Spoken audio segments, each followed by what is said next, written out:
अस्सलाम वालेकुम नाज़रीन, यूएई के हवाले से बड़ी ख़बरें चल रही हैं। मैं ज़रा इस पे आपको डिटेल बताता हूँ कि जो लोग कह रहे हैं कि यूएई क्राइसिस के अंदर जा रहा है, क्या सूरत हाल है।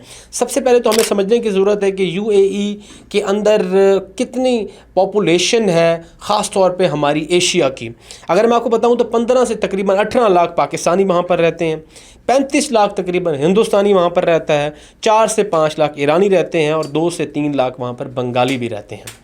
अब सबसे बड़ी इंपॉर्टेंट बात यह है कि ये एक ऐसा दुबई का सुनहरा दौर था। दुबई शहर की हम बात करें तो वहाँ पर दुनिया के बड़े बड़े बिजनेस टाइकॉन्स और दुनिया के बड़े बड़े जो पर्सनालिटीज़ हैं वहाँ पर आके रहते थे, सिक्योर फील करते थे, अपनी इन्वेस्ट करते थे, उनको गोल्डन वीज़ा हासिल करने की बड़ी कोशिश करते थे।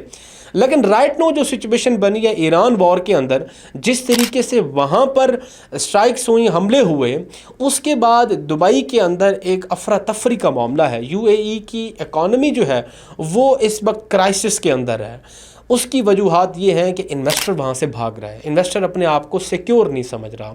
अब राइट नो सिचुएशन ये है कि आपको ये बताएं कि इस वक्त जो दुबई है वो इस तरीके से बौखलाहट का शिकार है कि सबसे बड़ी जो आपको निशानी बताएं कि अगर जिस तरीके से पाकिस्तान से उन्होंने जो स्टेट बैंक के अंदर पैसे रखवाए हुए थे, जो कि 2 महीने पहले उन्होंने रोल ओवर कर दिए थे, 1 महीने पहले तकरीबन, उसमें तकरीबन 3 लाख मिलियन डॉलर जो है, 3 अरब मिलियन डॉलर उन्होंने वापस मांग लिया था।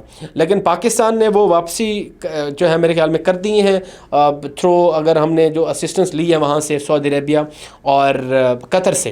अब सवाल ये बनता है कि जहाँ यूएई का ये रवैया कि जहाँ हम ये देखते हैं कि पाकिस्तान के साथ ये मामला बना, उसके बाद ओपेक को उन्होंने छोड़ दिया, जो कि ओपेक एक ऐसी ऑर्गेनाइजेशन है जिसका डिफेक्टो जो है वो लीडर सऊदी अरेबिया है और इसके अंदर रशिया भी है। तमाम वो ऑयल क्रूड ऑयल प्रोड्यूसिंग जो कंट्रीज़ हैं उसका पार्ट है। उसको जो मार्केट है, ट्रेड जहाँ पे एक्सपोर्ट एंड इंपोर्ट किया जाता है ऑयल को, उसको मेंटेन करने के लिए बनाया जाता है, उसका पार्ट वो अब नहीं है।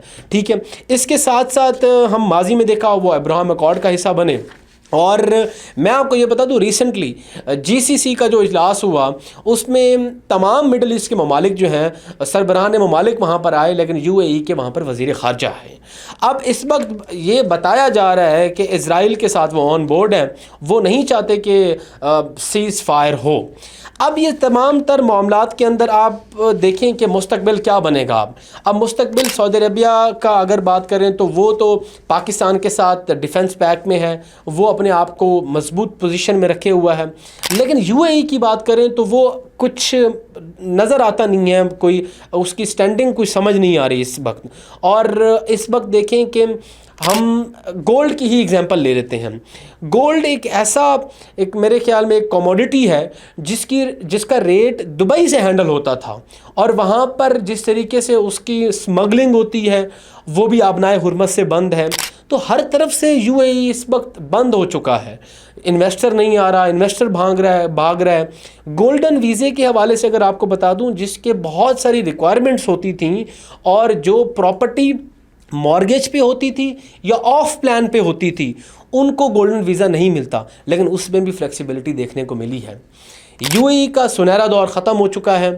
अब यूएई वाली पॉलिसी जो है वो पाकिस्तान अपनाने जा रहा है कि पाकिस्तान ये करने जा रहा है कि जहाँ पर ज़ीरो टैक्स हो, इन्वेस्टर को यहाँ पे फैसिलिटेट किया जाए, ताकि हम एक ऐसे सुनहरे दौर में जाएं जिस तरीके से दुबई के आपको सुनहरा दौर नज़र आया था।